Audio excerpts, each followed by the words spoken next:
तो बच्चों चलो सुनाते हैं एक कहानी। तैयार हो सुनने के लिए? ठीक है। कहानी अच्छी लगी तो लास्ट में खूब जोर से क्लैपिंग कर देना, ठीक है? हाँ, तो इस कहानी का नाम है चिड़िया और चींटी। क्या नाम है? चिड़िया और चींटी।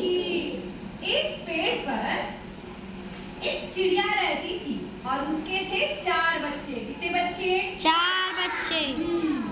एक दिन चिड़िया के बच्चों को बहुत जोर की भूख लग गई और जब भूख लग गई तो क्या होता है?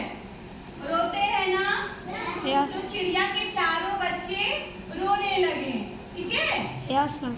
उसी पेड़ के नीचे चींटी रहती थी। चींटी और उसका परिवार रहता था। तो जब बच्चे रो रहे होते हैं तो चिड़िया कहती है ठीक है बच्चों रो मत, मैं तुम्हारे लिए लेके आती हूँ खाना। अब मम्मी चली जाती है खाना लेने और इस सारी जितनी चिड़िया के जो बच्चे होते हैं चारों वो रोने लगते हैं। कैसे रोते हैं? भूख लगी है, भूख लगी है। तो चींटियां सुनती हैं। तो चींटियां क्या करती हैं कि गेहूं के दाने को जाके घोंसले में रख देती हैं।